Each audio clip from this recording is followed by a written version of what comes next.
இன்றைக்கு பொது காலத்தின் 20ஆம் வாரம் ஆகஸ்ட் மாதம் 18ஆம் தேதி திங்கட்கிழமை.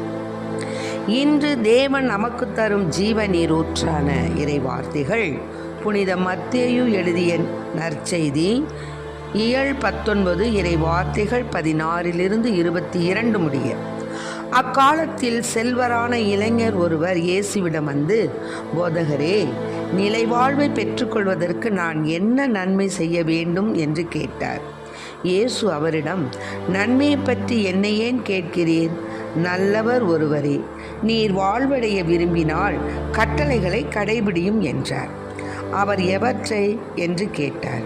இயேசு, கொலை செய்யாதே, விபச்சாரம் செய்யாதே, களவு செய்யாதே, பொய் சான்று சொல்லாதே, தாய் தந்தையை மதித்து நட, மேலும் உன் மீது நீ அன்பு கூறுவது போல் உனக்கு அடுத்திருப்பவர் மீதும் அன்பு கூர்வாயாக என்று கூறினார். அந்த இளைஞர் அவரிடம், இவை அனைத்தையும் நான் கடைபிடித்து வந்துள்ளேன், இன்னும் என்னிடம் குறைபடுவது என்ன என்று கேட்டார்.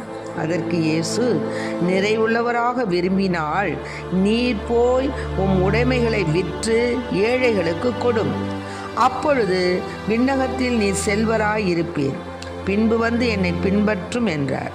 அவர் சொன்னதை கேட்ட அந்த இளைஞர் வருத்தத்தோடு சென்று விட்டார். ஏனெனில் அவருக்கு ஏராளமான சொத்து இருந்தது. ஆண்டவரின் அருள்வாக்கு. கிறிஸ்துவே மக்கு புகழ். இயேசுநாதர் கோருகிறார், இதை கொஞ்சம் கேளுங்கள். அவர் இதயத்தை திறந்து சொல்வதை கேட்டு மனிதராய் வாழுங்கள், மனிதராய் வாழுங்கள். மாசறு பொன்மனம் படைத்தவன் தானே உலகில் முழு மனிதன். மாசறு பொன்மனம் படைத்தவன் தானே உலகில் முழு மனிதன். புவி மாந்தருக்காக தியாகங்கள் செய்பவன், மனிதருள் அவன் புனிதன், மனிதருள் அவன் புனிதன். இயேசுநாதர் கோருகிறார், இதை கொஞ்சம் கேளுங்கள். அவர் இதயத்தை திறந்து சொல்வதை கேட்டு மனிதராய் வாழுங்கள், மனிதராய் வாழுங்கள். ஆசையை வென்றவன் அகிலத்தை வென்றவன் ஆவார், இது உண்மை. நல் அமைதியை கெடுக்கும் மனசுமை குறைந்தால் 1000 வரும் நன்மை. இயேசுநாதர் கோருகிறார், இதை கொஞ்சம் கேளுங்கள். அவர் இதயத்தை திறந்து சொல்வதை கேட்டு மனிதராய் மாறுங்கள், மனிதராய் வாழுங்கள்.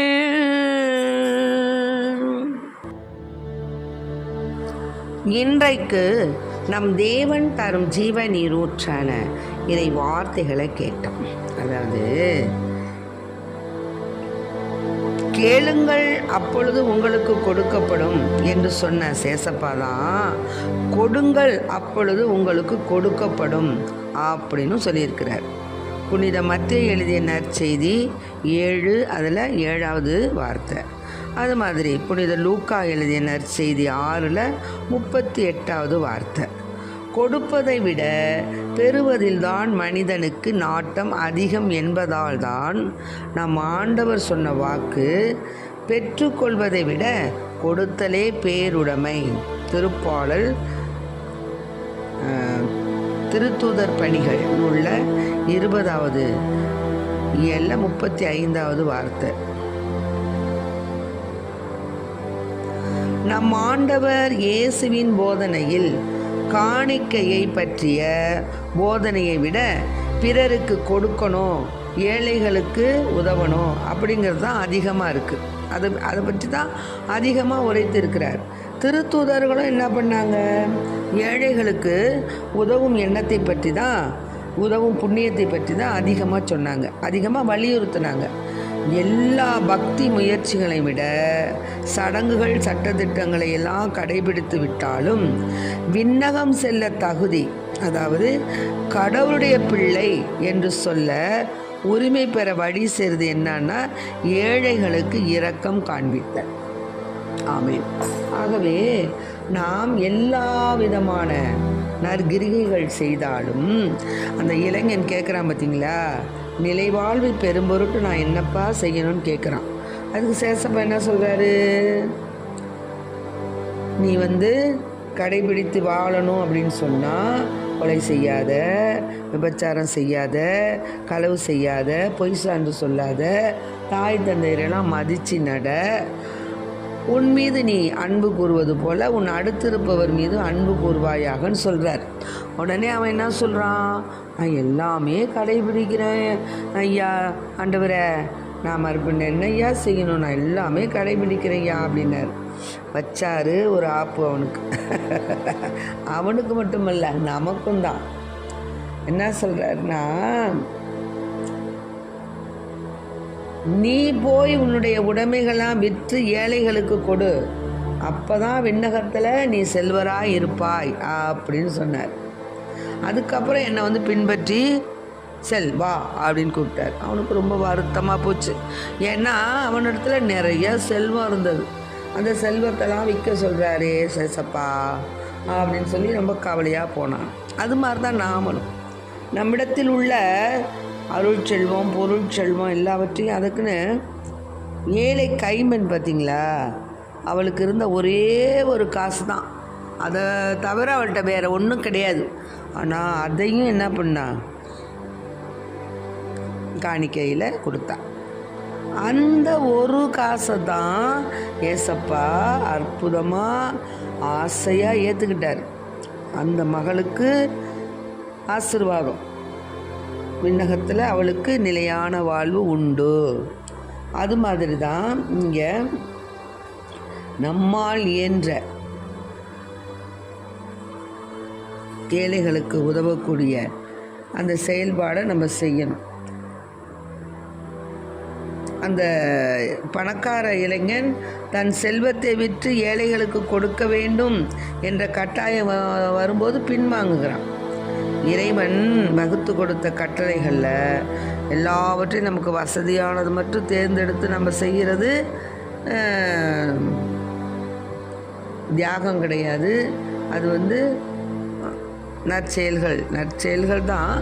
ஆனால் அது நற்செயல்களில் அது ஒரு மார்க் அதுதான் என்ன செய்வோம், மைனஸ் ஆகும். ஆனால் இறைவன் வகுத்து கொடுத்த கட்டளைகளில் நாம் மன உறுதியோடு விண்ணக செல்வம் சேர்க்கும் பொருட்டு ஏசப்பா சொன்னது போல், நீ போய் உன்னுடைய உடைமைகளையெல்லாம் விற்று ஏழைகளுக்கு கொடு, அப்புறம் என்னை பின்சல்னு சொன்னார் இல்லையா, அதுபோல் நம்மால் என்ற தான தருமங்களை செய்து ஆண்டவரை பின்பற்றி வாழ வரம் கேட்போம். நம் குடும்பத்தில், நாம் பணி செய்யக்கூடிய இடத்தில், நம்மை சுற்றியுள்ள சூழ்நிலைகளில் நம்மால் ஆன உதவிகளை செய்து அடுத்திருப்பவரோடு நீ அன்பு கூர்வாயாக என்ற ஆண்டவருடைய கட்டளைகளுக்கு கீழ்ப்படிந்து நாம் எல்லாம் வல்ல இறைவனிடம் அத்தகைய வாழ்க்கையை வாழ வரம் கேட்போம். ஆமென். Praise the Lord. மரியே வாழ்க.